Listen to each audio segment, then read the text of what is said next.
అందరికీ నమస్కారం. ఈనాడు పాకిస్తాన్ పరిస్థితి చూస్తే ఎట్లా ఉంది అని అంటే, ముందు చూస్తే గొయ్యి, వెనక చూస్తే నుయ్యిలాగా ఉంది. ఇంకా చెప్పాలంటే కుడితిలో పడిన ఎలుకలాగా తయారైంది. ఎందుకంటే భారతదేశంతో యుద్ధానికి కాలు దువ్వింది కానీ లష్కర్ ఏ తోయబాని అడ్డుపెట్టుకొని ఈరోజు భారత్ దూకుడు చూస్తే పాకిస్తాన్ పరిస్థితి ఎలా ఉందో అగమ్య గోచరంగా ఉంది. అక్కడ నాయకులకు కానీ ప్రజలకు కానీ. ఎందుకంటే ఇప్పటికే సింధు నదిని ఆపివేయడం జరిగింది.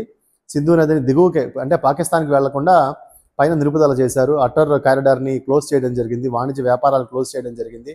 అదేవిధంగా అరేబియా సముద్రంలో పెద్ద ఎత్తున మిజైల్ టెస్టులు కూడా చేయడం జరిగింది. ఇప్పటికే భారత సైన్యం మార్నింగ్ నుంచి ఒక వేటాడడం హంటింగ్ మొదలుపెట్టింది. దీంతో అలీ అనే లష్కర్ తోయబా కమాండర్ ఒకరు చనిపోవడం జరిగింది. పెద్ద నాయకుల కోసం కూడా పెద్ద ఎత్తున బోర్డర్లో సన్నాహాలు వెతుకుతూ ఉన్నారంటే ఈ సింపథైజర్లు ఎవరు, ఈ లష్కర్ తోయబా సింపథైజర్లు ఎవరు, వీరందరినీ కూడా వెతకడం ప్రారంభించారు. ఏది అయినప్పటికీ కూడా మొత్తానికి ఈ ఉగ్రవాదుల్ని అణిచివేస్తాము అనే ఒక సిగ్నల్ మాత్రం మోడీ పంపించడం జరిగింది.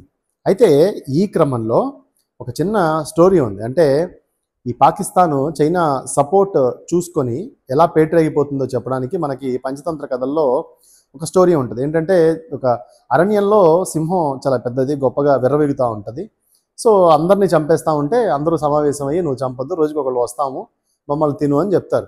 అయితే కుందేలు వంతు వస్తుంది. కుందేలు మాత్రం చాలా తాపీగా వెళ్ళి నీకంటే పెద్ద సింహం బావిలో ఉన్నారు చూపిస్తాను రా అని తీసుకొస్తుంది.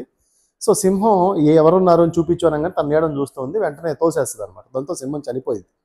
ఇక్కడ ఏంటి దీని కథ యొక్క మోరల్ స్టోరీ ఏంటంటే ఫిజికల్ స్ట్రెంగ్త్ కంటే మెంటల్ స్ట్రెంగ్త్ చాలా ఇంపార్టెంట్. సో భారతదేశానికి మెంటల్ స్ట్రెంగ్త్ చాలా ఉంది. ఎందుకంటే మనం అన్ని రకంగా ఆర్థికంగా సామాజికంగా పాకిస్తాన్ కంటే చాలా బలంగా ఉన్నాం.